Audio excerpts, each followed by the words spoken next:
اعوذ باللہ من الشیطان اللعین الرجیم بسم اللہ الرحمن الرحیم الحمد للہ رب العالمین والصلاة والسلام علی اشرف الانبیاء والمرسلین واہل بیتہ الطیبین الطاہرین المعصومین اما بعد۔ سورہ مبارکہ احقاف آیت نمبر 16 سے آیت نمبر 22، 16 سے آیت نمبر 22۔ گزشتہ آیت میں ہم نے دیکھا کہ پروردگار عالم نے والدین کے بارے میں اور والدین میں سے بھی خاص طور پر والدہ کے بارے میں، ماں کے بارے میں خاص تاکید اور نصیحت کی۔ وہ زحمتیں جو بچے کی پریگننسی کے زمانے میں وہ برداشت کرتی ہے اس کو ہائی لائٹ کیا گیا، پھر جو ڈیلیوری کے موقع پر اس کو پریشانیاں ہوتی ہیں، زحمتیں ہوتی ہیں، اس کو ہائی لائٹ کیا گیا، اور پھر دودھ بڑھائی کا تذکرہ بھی کیا گیا۔ پھر اس کے بعد یہ ذکر کیا گیا کہ 40 برس کے سن کو جب وہ پہنچتا ہے وہ شخص، تو پھر وہ دعا کے لیے ہاتھ بلند کرتا ہے۔ ظاہر دعا تو انسان کو ہر موقع پر کرنی چاہیے، جب جب موقع ملے اسے کرنا چاہیے،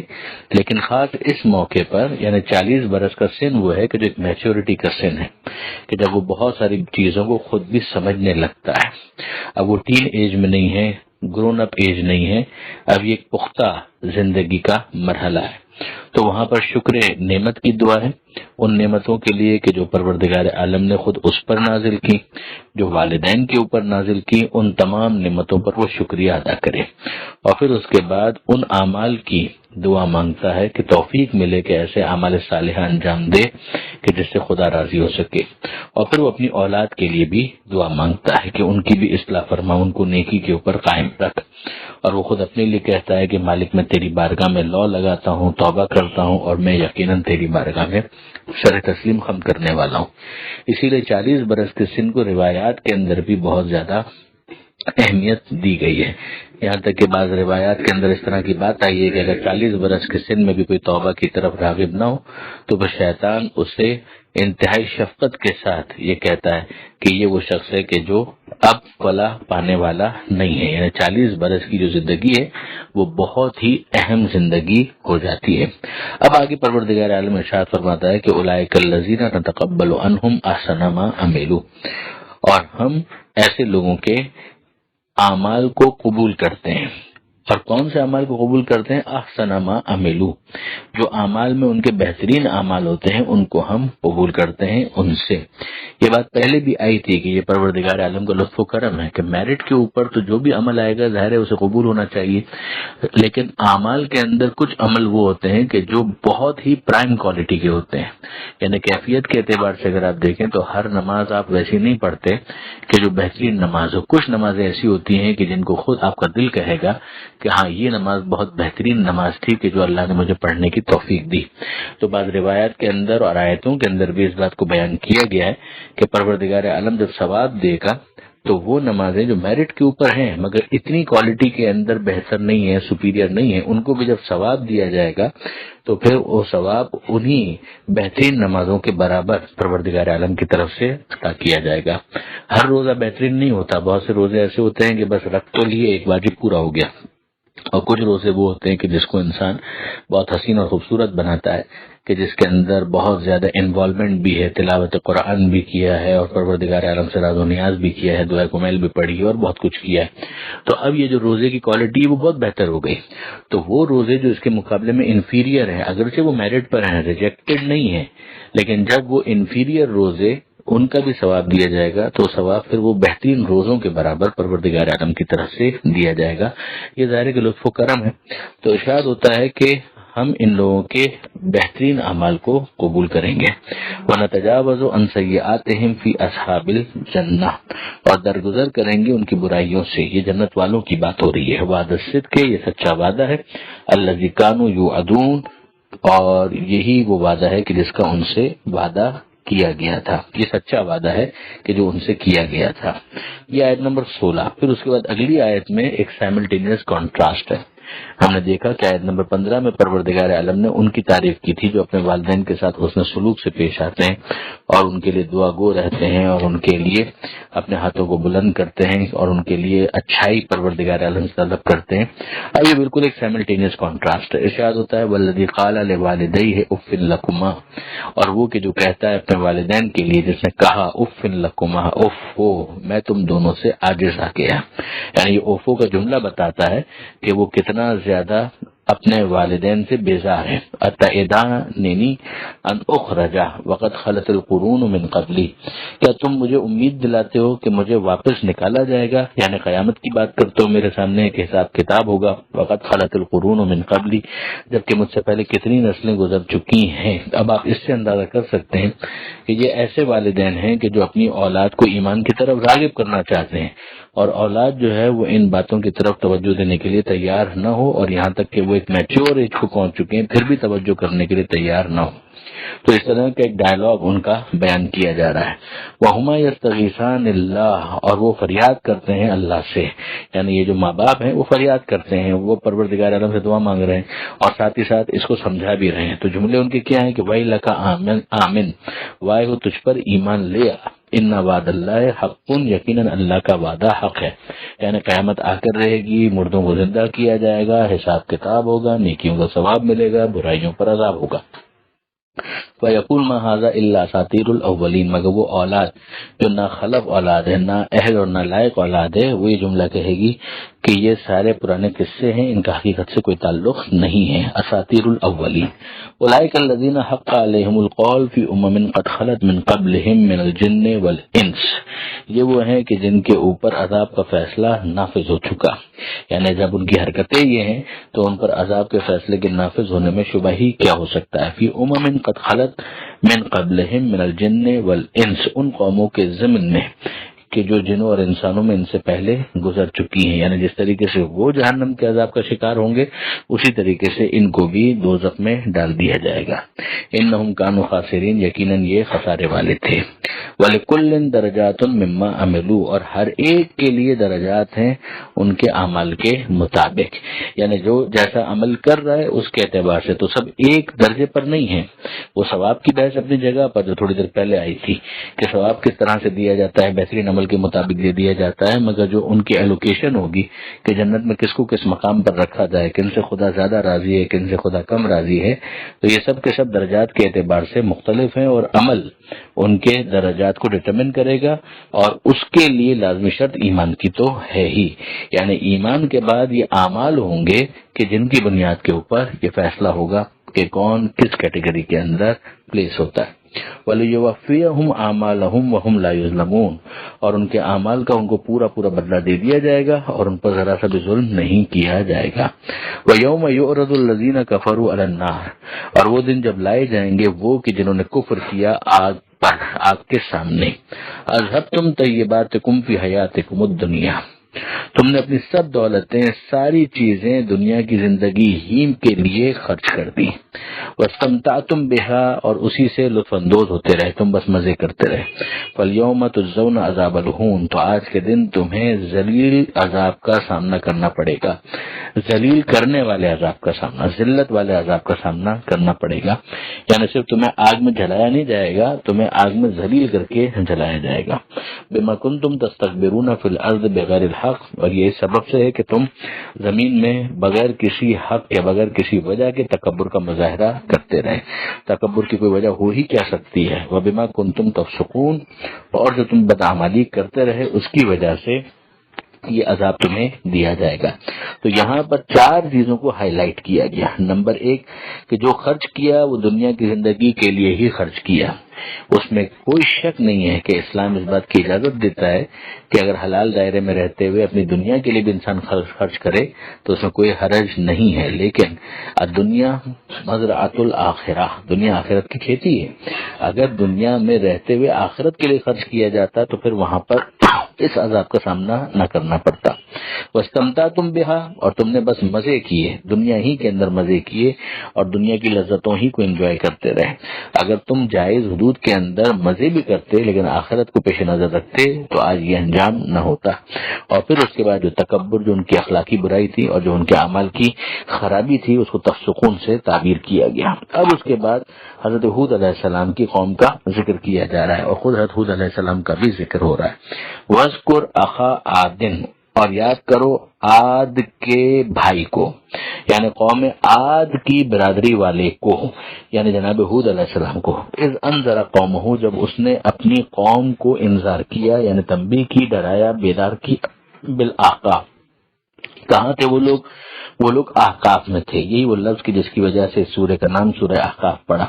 یہ بات ہم پہلے بھی بیان کر چکے کہ احقاف یعنی وہ جگہ جہاں پر ریت کے ٹیلے ہوں،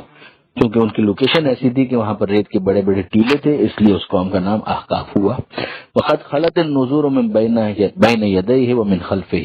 اور ان سے پہلے اور ان کے بعد پھر بہت سے ڈرانے والے آئے، یعنی یہ قوم عاد درمیانی ایک قوم تھی کہ جس سے پہلے بھی انبیاء گزر چکے تھے اور ان کے تباہ و برباد ہونے کے بعد بھی انبیاء آئے۔ پیغام کیا تھا؟ اللہ تعبدوا الا اللہ، کہ عبادت نہیں کرو مگر صرف اور صرف اللہ کی، یعنی توحید کا پیغام۔ انی اخاف علیکم عذاب یوم عظیم، میں تمہارے بارے میں خوف رکھتا ہوں کہ ایسا نہ ہو کہ تمہیں عظیم دن کے عذاب کا سامنا کرنا پڑ جائے، ایک بڑے دن کے عذاب کا سامنا کرنا پڑ جائے۔ تو جس طریقے سے ماں باپ اپنی اولاد کے بارے میں پریشان ہوتے ہیں، نبی اپنی قوم کے بارے میں پریشان ہوتا ہے، مگر افسوس یہ ہے کہ قوم والوں کا جواب ایسا ہوتا ہے کہ جیسے یہاں پر لکھا گیا ہے۔ قالوا، تو انہوں نے کہا کہ اجئتنا لتعفکنا عن آلہتنا، کہ کیا تم اس لیے آئے ہو کہ ہمیں منحرف کر دو ہمارے خداؤں سے، یعنی جو ہمارا ایک روٹین کا سلسلہ ہے، ہم بت پرستی کرتے ہیں، آئیڈل ورشپنگ کرتے ہیں، اس سے تم ہمیں ہٹانا چاہتے ہو۔ فاتنا بما تعدنا ان کنت من الصادقین، تو لے آؤ جو تم ہم سے وعدہ کر رہے ہو، اگر تم سچوں میں سے ہو تو بس وہ پھر عذاب ہمارے اوپر لے آؤ۔ تو ظاہر ہے کہ اب یہ تو اس عذاب کو مانگنا، یہ ایسا ہی ہے کہ جیسے ایک مریض جو ہے وہ ڈاکٹر کی تجویز کردہ دوا کو کھانے سے انکار کرے اور یہ کہے کہ ٹھیک ہے بھائی، اگر آپ یہ کہتے ہیں کہ میں دوا نہیں کھاؤں گا تو مر جاؤں گا تو بس موت کو لے آئیے۔ ڈاکٹر کا مقصد اس کو مارنا نہیں ہوتا ہے، ڈاکٹر کا مقصد تو علاج ہوتا ہے، مگر اب اگر مریض اسی پر اصرار کرے تو وہ وقت آ ہی جائے گا کہ جب اسے موت کا سامنا کرنا پڑے گا۔ تو وہی جناب ہود علیہ السلام نے جواب بھی دے دیا کہ وہ جب ہونا ہوگا تو ہوگا اور اس کا علم اللہ کے پاس ہے، میرے پاس تو پیغام ہے کہ جو میں تمہیں دینے پر مامور ہوں، مگر مجھے لگ یہ رہا ہے کہ تم ایک جاہل قوم ہو۔ یہ باتیں اگلی آیتوں کے اندر آئیں گی۔ آیت نمبر 22 پر یہ صفحہ مکمل ہوا۔ پروردگار عالم سے دعا ہے قرآن پڑھنے، سمجھنے اور عمل کرنے کی توفیق عطا فرما، اور وارث قرآن امام زمانہ کے ظہور میں تعجیل فرما۔ وآخر دعوانا ان الحمد للہ رب العالمین، والسلام علیکم ورحمۃ اللہ وبرکاتہ۔ بسم اللہ الرحمن الرحیم۔ سورہ مبارکہ احقاف، آیت نمبر 23 سے آیت نمبر 23 سے 29 تک حضرت ہود علیہ السلام کی قوم کا ذکر ہو رہا تھا، جنہیں یہاں پر احقاف والوں سے تعبیر کیا گیا ہے، جس کی بنیاد پر اس سورہ کا نام سورہ احقاف پڑا اور یہ باتیں گزر چکی۔ ان کے پیغام کو جس طریقے سے قوم عاد نے رسپونڈ کیا وہ بھی ظاہر ہے کہ ناپسندیدہ انداز تھا، اور انہوں نے یہاں تک کہہ دیا کہ تم یہ چاہتے ہو کہ ہمیں منحرف کرو ہمارے خداؤں کے طریقہ کار سے، یعنی جن کی ہم پرستش کر رہے ہیں اس پرستش سے ہم دستبردار ہو جائیں، اور ہمارے اوپر وہ عذاب لے آؤ اگر تم سچے ہو، یعنی جس عذاب کا تم ہم سے وعدہ کیا کرتے ہو وہ عذاب ہم پر نازل کروا دو اگر تم سچوں میں سے ہو۔ اب جناب ہود علیہ السلام کا جو جواب ہے وہ آگے بڑھتا ہے۔ قال انما العلم عند اللہ، انہوں نے فرمایا اس کا علم تو صرف اور صرف خدا کے پاس ہے، یہ میرا ڈپارٹمنٹ نہیں ہے، میرے پاس کوئی علم نہیں ہے کہ تم پر وہ عذاب اگر نازل ہونا ہوگا تو کب نازل ہوگا۔ وَأُبَلِّغُكُم مَّا أُرْسِلْتُ بِهِ، میں تو تمہیں تبلیغ کر رہا ہوں، میں تم تک پیغام پہنچا رہا ہوں، وہ پیغام کہ جو مجھے دیا گیا ہے، کہ جس کی پیغام رسانی پر مجھے مامور کیا گیا ہے، میں تو بس وہ پیغام تم تک پہنچا رہا ہوں۔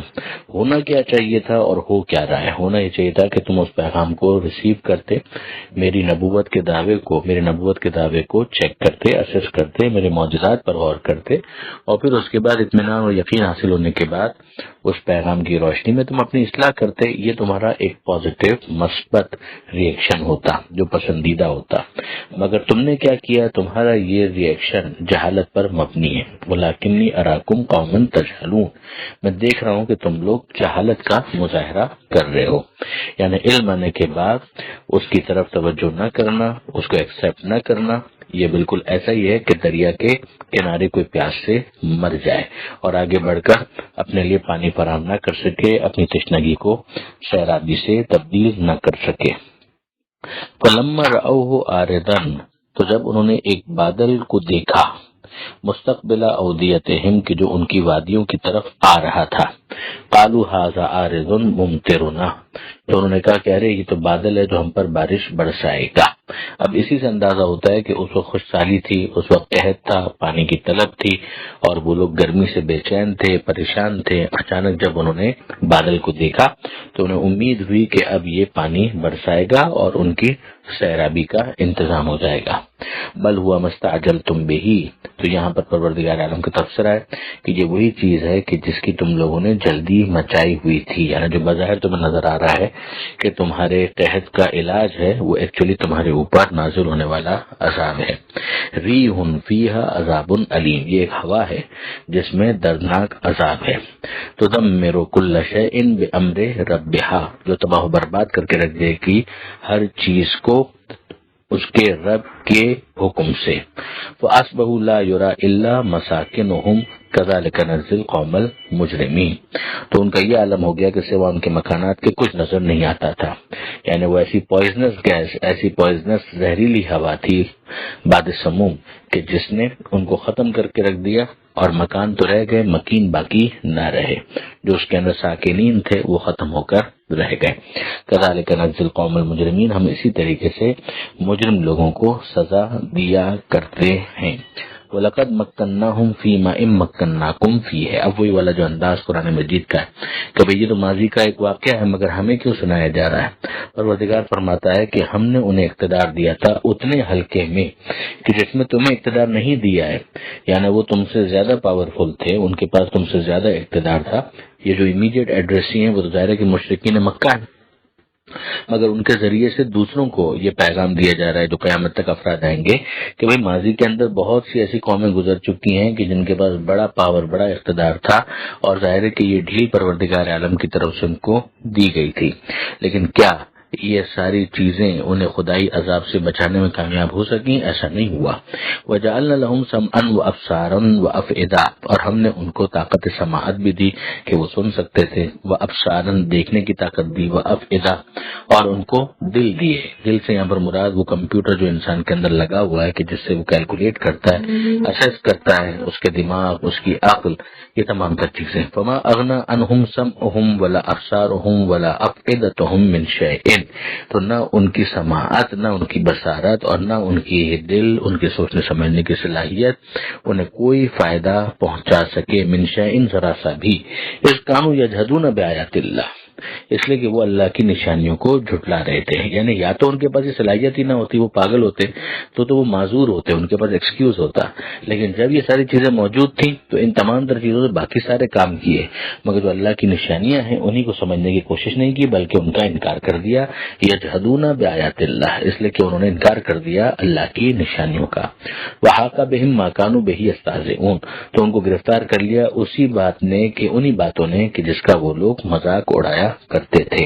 یعنی جس کو وہ لوگ اگنور کر رہے تھے وہی ان کے لیے وبال جان بن گئے اور اس کا انکار ان پر بھاری ٹھہرا۔ وَلَقَدْ أَهْلَكْنَا مَا حَوْلَكُمْ مِنَ الْقُرَىٰ، اور یقیناً ہم نے ہلاک کیا ہے ما حولکم، تو تمہارے گرد و پیش کی بستیاں ہیں ان کو بھی، وَصَرَّفْنَا الْآيَاتِ لَعَلَّهُمْ يَرْجِعُونَ، اور حق کی نشانیاں بار بار مختلف انداز سے پیش کی ہیں شاید یہ لوگ پلٹ آئیں، یعنی خدا کی طرف آئیں، خدا کے راستے کی طرف آئیں۔ اب یہ بات بھی واضح ہے کہ جو مشرکین مکہ ہے ان کی آبادی، اس کے ارد گرد کی بہت ساری آبادیاں جو ان کے دسترس میں تھی، جہاں پر ان کا آنا جانا ہوتا تھا، مثلا یمن ہے، جو اصحاب حجر ہیں، دوسرے مقامات، ان سے وہ واقف تھے، ان کے کھنڈرات کو وہ دیکھتے تھے کہ اچھا یہاں پر پچھلی قومیں آباد تھیں اور اب ان کا نام و نشان بھی نہیں ہے اور فقط روئنز اور ریمینز باقی رہ گئے ہیں۔ اور پھر اس کے بعد مختلف قسم کی آیتیں اور نشانیاں، کبھی غریبی ہے، کبھی امیری ہے، کبھی صحت ہے، کبھی بیماری ہے، کبھی انسان کا موت کا سامنا کر رہے، یہ تمام تر نشانیاں ہی تو ہیں۔ تو نشانیاں پروردگار عالم کی طرف سے بہت سی آئیں، آفاق میں بھی، انفس میں بھی، یعنی یونیورس میں بھی اور ان کے اپنے وجود کے اندر بھی۔ فلولا نصرهم الذين اتخذوا من دون الله قربانا الہا، تو کیوں ان کی مدد نہیں کی انہوں نے کہ جن کو انہوں نے اللہ کو چھوڑ کر تقرب کے طور پر خدا بنا لیا تھا، یعنی یہ جو بت پرستی کر رہے تھے تو یہی کہہ رہے تھے نا کہ یہ بڑے خدا سے ہمیں قریب کر دیں گے، تو یہ جو ان کو خدا، چھوٹا خدا، درمیانہ خدا انہوں نے مانا ہوا تھا، یہ کیوں ان کے کسی کام نہ آ سکے، یعنی ان کی طرف سے کوئی کلیم بھی نہیں تھا، وہ بت تو بولتے بھی نہیں تھے، بل ضلوا عنہم، بلکہ وہ سب کے سب ان سے غائب ہو گئے، وذالک افکہم، یہ ان کا جھوٹ تھا، وما کانوا یفترون، اور یہ لوگ اپنے طور پر منگھڑت باتیں جو بنا رہے تھے وہ تھے۔ اب اس کے مقابلے میں پروردگار عالم نے جنوں کے ایک گروہ کا تذکرہ کیا۔ خود حضرت ختم مرتبہ صلی اللہ علیہ وآلہ وسلم کا فرمان ہے کہ بعثت الی الثقلین، کہ میں ثقلین کی طرف مبعوث کیا گیا ہوں، یعنی انسانوں کی طرف بھی اور جنات کی طرف بھی۔ تو یہاں پر جنات کا ذکر آ رہا ہے اب کہ وہ اس صرف نہ الیک نفر من الجن، کہ ایمان لانے پر آتے ہیں تو پھر جن بھی ایمان لے آتے ہیں، اور انکار کرنے پر آتے ہیں تو انسان بھی انکار کر دیتے ہیں۔ وَإِذْ صَرَفْنَا إِلَيْكَ نَفَرًا مِنَ الْجِنِّ، اور جب ہم نے موڑا آپ کی طرف جنوں کے ایک گروہ کو۔ اس کے بارے میں ایون تفاسیر کے اندر کچھ ڈیٹیلز بھی آئی ہیں کہ یہ بعثت کا 10واں سال تھا جب ختمی مرتبہ صلی اللہ علیہ وآلہ وسلم طائف کی طرف جا رہے تھے، اور وہاں پر جا کر انہوں نے تبلیغ کی، لیکن وہاں کے لوگوں نے بھی پیغمبر اکرم صلی اللہ علیہ وآلہ وسلم کو اذیت پہنچائی۔ آن دا وے بیک پیغمبر اکرم ایک جگہ پر تھوڑی دیر کے لیے رکے، اور وہاں انہوں نے خداوند متعال سے مناجات کی، اور ایسے میں جب وہ قرآن پڑھ رہے تھے تو جنات کے ایک گروہ نے پیغمبر اکرم کی زبان سے قرآن مجید کی تلاوت سنی، اور وہ قرآن مجید کی تلاوت سن کر متاثر ہوئے اور اپنی قوم کی طرف پلٹے ہیں تو مبلغ بن کر پلٹے۔ وَإِذْ إِلَيْكَ نَفَرًا مِنَ الْجِنِّ، اور جب ہم نے موڑا آپ کی جانب جنوں کے ایک گروہ کو، يَسْتَمِعُونَ الْقُرْآنَ، کہ جنہوں نے قرآن کی تلاوت سنی، قرآن کو بہت توجہ کے ساتھ سنا۔ فَلَمَّا حَضَرُوهُ قَالُوا أَنصِتُوا، تو جب وہ لوگ وہاں پر حاضر ہوئے، یعنی آپ کو تلاوت قرآن کرتے ہوئے انہوں نے سنا تو حاضر ہوئے، تو انہوں نے کہا قَالُوا أَنصِتُوا، کہ خاموش ہو جاؤ۔ فَلَمَّا قُضِيَ وَلَّوْا إِلَىٰ قَوْمِهِم مُنذِرِينَ، تو جب وہ معاملہ پورا ہوا تو وہ پلٹے اپنے قوم کی جانب اور انذار کرنے والے بن کر پلٹے، یعنی پیغمبر اکرم سے جو کچھ انہوں نے سنا تھا وہ پھر اپنی قوم والوں کو انہوں نے آگے تبلیغ کیا۔ اور پھر جو ان کے جملے ہیں وہ اگلے صفحے پر آ رہے ہیں کہ انہوں نے کس طرح سے اپنی قوم کو اس طرف راغب کرنے کی کوشش کی۔ یہ آیت نمبر 29 جس پر یہ صفحہ مکمل ہوا۔ پروردگار عالم سے دعا ہے قرآن پڑھنے، سمجھنے اور عمل کرنے کی توفیق عطا فرما، اور وارث قرآن امام زمانہ کے ظہور میں تعجیل فرما۔ وآخر دعوانا ان الحمدللہ رب العالمین، والسلام علیکم ورحمۃ اللہ وبرکاتہ۔ بسم اللہ الرحمن الرحیم۔ سورہ مبارکہ احقاف، آیت نمبر 30 سے آیت نمبر 35، جس پر سورہ احقاف کا اختتام ہو رہا ہے، اور اس کے بعد سورہ محمد کی پہلی آیت جو ہے وہ بھی اسی صفحے پر ہے۔ تو پہلے ذرا سورہ احقاف کی اختتامی آیتیں۔ بات یہاں تک پہنچی تھی کہ پروردگار عالم نے ارشاد فرمایا کہ ہم نے موڑا ایک گروہ کو جو جنات سے تعلق رکھتا تھا آپ کی طرف، جس نے قرآن مجید کو توجہ سے سننا شروع کیا۔ جب وہ لوگ حاضر ہوئے تو انہوں نے کہا کہ خاموش رہو، اور جب تلاوت پوری ہو گئی تو وہ پلٹے اپنی قوم کی جانب اور منذر بن کر پلٹے، یعنی تنبیہ کرنے والے، جگانے والے، بیدار کرنے والے بن کر پلٹے، مبلغ بن کر پلٹے۔ اب جو وہ اپنی قوم کے پاس جا کر پیغام دے رہے ہیں اس کو بھی خلاصتاً پروردگار عالم نے یہاں پر بیان کیا ہے۔ قالو، انہوں نے کہا، یا قومنا، اے ہماری قوم، انا سمعنا کتابا انزل من بعد موسیٰ، کہ ہم نے ایک کتاب کو سنا ہے۔ اب ظاہر کتاب کی کچھ آیتیں انہوں نے سنی تھی، مگر کتاب کی کچھ آیتوں کے اوپر انہوں نے پوری کتاب کی بنا رکھی کہ کتاب کا مزاج کیا ہے۔ تو انہوں نے کہا کہ ہم نے ایک کتاب کو سنا ہے انزل من بعد موسیٰ، کہ جو نازل کی گئی ہے موسیٰ علیہ السلام کے بعد۔ اس جملے سے اندازہ ہوتا ہے کہ ماضی کی کتابوں کے بارے میں بھی اگر پوری انفارمیشن ان کو نہیں تھی تو بہرحال کچھ ان کے پاس اطلاعات تھیں۔ حضرت موسیٰ علیہ السلام کی کتاب کا انہوں نے حوالہ دیا ہے۔ مصدقا لما بین یدیہ، جو تصدیق کرنے والی ہے جو کتابیں گزر چکی ہیں ان کتابوں کی تصدیق کرنے والی ہے۔ یہدی الی الحق، جو حق کی طرف ہدایت کرنے والی ہے، و الی طریق مستقیم، اور صراط مستقیم سیدھے راستے کی ہدایت کرنے والی ہے۔ یعنی اب اگر آپ اس پیغام کے اوپر غور کریں تو ایک تو ان کا امپریس ہونا وہ سمجھ میں آتا ہے کہ یہ اس کتاب سے واقعی امپریس ہوئے تھے، نہ فقط امپریس ہوئے تھے بلکہ وہ اس پر ایمان بھی لے آئے تھے۔ حضرت موسیٰ علیہ السلام کے بعد یہ ایک دوسرا کلام تھا جو انہوں نے اسی ردیف میں اور اسی انداز کا سنا تھا، اور یہ بھی جان گئے تھے کہ یہ کتاب جو ہے موسیٰ علیہ السلام کو اور ان کی کتاب کو ڈس اون نہیں کر رہی ہے بلکہ اس کی تصدیق کر رہی ہے، اور یہ کتاب جو ہے وہ حق کی طرف رہنمائی کر رہی ہے، یعنی جو اس کا پیغام ہے وہ بالکل سچا ہے، وہ پیغام بالکل درست ہے۔ اور پھر یہ پیغام صرف قلبی کسی ایمان ہی کا پیغام نہیں ہے بلکہ عملی پیغام ہے کہ جس کے ذریعے سے مخلوق اپنے دستور العمل کو مرتب کر سکتی ہے الی طریق مستقیم۔ یا قومنا، اے ہماری قوم، عجیبو داعی اللہ، اللہ کی طرف بلانے والے کی دعوت پر لبیک کہو، وآمنوا بہ، اور اس پر ایمان لے آؤ، یغفر لکم من ذنوبکم، تو اللہ تمہارے گناہوں کی مغفرت کر دے گا، ویجرکم من عذاب علیم، اور تمہیں دردناک عذاب سے بچا لے گا۔ یعنی اب یہاں پر وہ بینیفٹس جو ہیں وہ بھی ساتھ ساتھ بیان کر دیے گئے کہ ایک تو تمہاری ذمہ داری کیا ہے کہ ہم نے کیا سنا وہ ہم نے تم کو بتا دیا، ہم نے جو سمجھا وہ ہم نے تمہیں بتا دیا، ہم نے جو اسیس کیا وہ بھی ہم نے تم کو بتا دیا۔ اب ہم تم سے کیا چاہتے ہیں کہ تم بھی اس کو پازیٹیولی رسپونڈ کرو، اس پر توجہ دو، ایمان لے آؤ، اور جب تم یہ توجہ دو گے اور ایمان لے آؤ گے تو تمہیں ریسپروکیٹ کیا جائے گا، کس طریقے سے کہ جو گناہ تمہارے ہیں ان کی مغفرت ہو جائے گی، اور جو دردناک عذاب تمہارے لیے گویا ثابت ہو چکا ہے اس سے تمہیں نجات مل جائے گی۔ ومن لا یجب داعی اللہ، اور اگر تم اس طرح سے رسپونڈ نہ کرو، اگر تم اللہ کی اس دعوت کو ریجیکٹ کر دو، فلیس بمعجز فی الارض، تو پھر اگر کوئی ایسا کرتا ہے تو وہ زمین میں اللہ کو عاجز نہیں کر سکتا، یعنی ایسا نہیں ہو سکتا کہ وہ اللہ کو شکست دے سکے گا۔ تو جب کوئی ایسا نہیں کر سکے گا تو پھر تم بھی اپنے بارے میں سوچ لو کہ تم بھی ایسا نہیں کر سکتے۔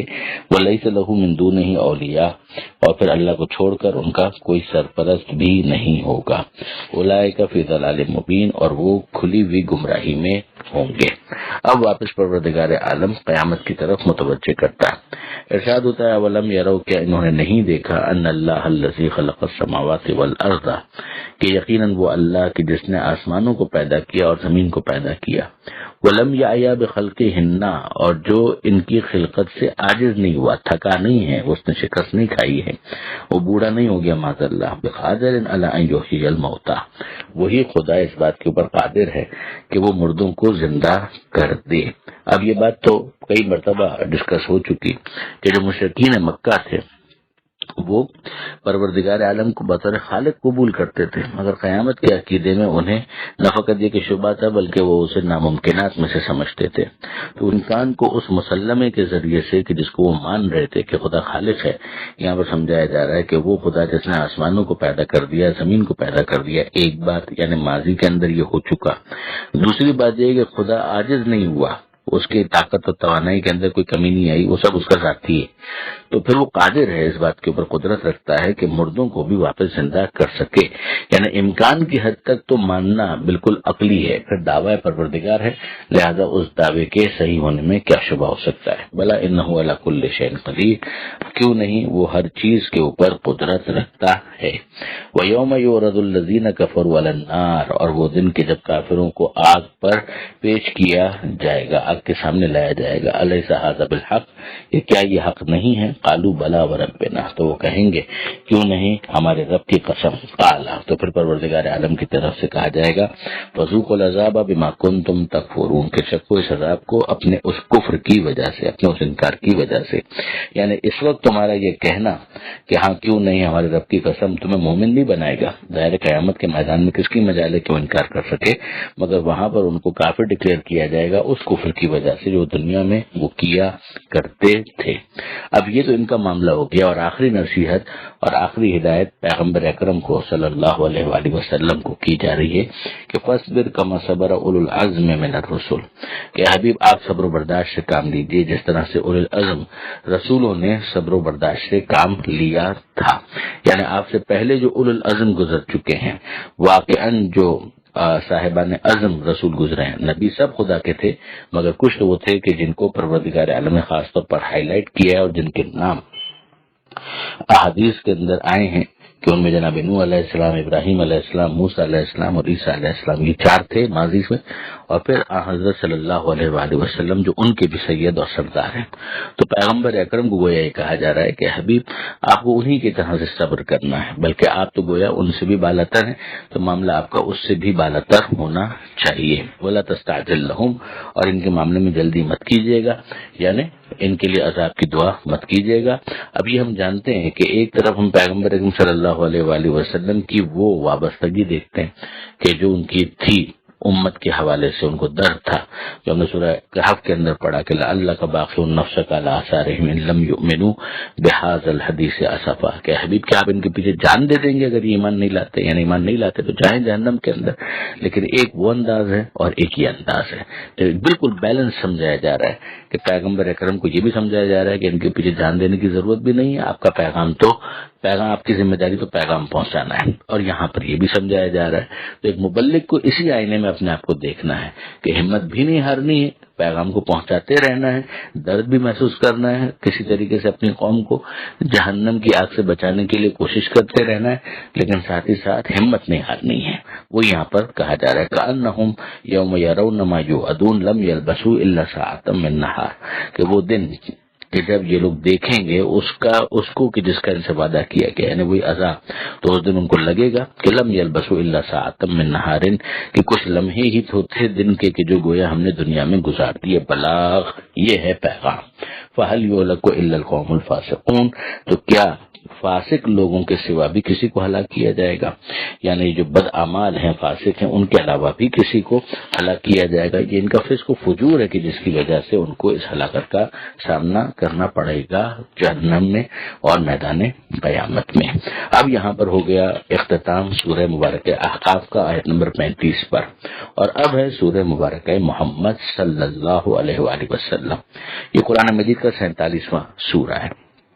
حضور کے نام پر یہ سورہ ہے۔ ہم جانتے ہیں کہ قرآن مجید کے بعض سورے ہیں کہ جو انبیاء کے نام پر ہیں، جیسے سورہ ہود، سورہ ابراہیم، سورہ نوح علیہ السلام اجمعین، اور اس میں سورہ محمد صلی اللہ علیہ وآلہ وسلم اب ہمارے پیش نظر ہے۔ یہ مدنی سورہ ہے، یعنی حضور صلی اللہ علیہ وآلہ وسلم پر ہجرت کے بعد نازل ہونے والے سوروں میں شامل ہے۔ 38 اس کی آیتیں ہیں،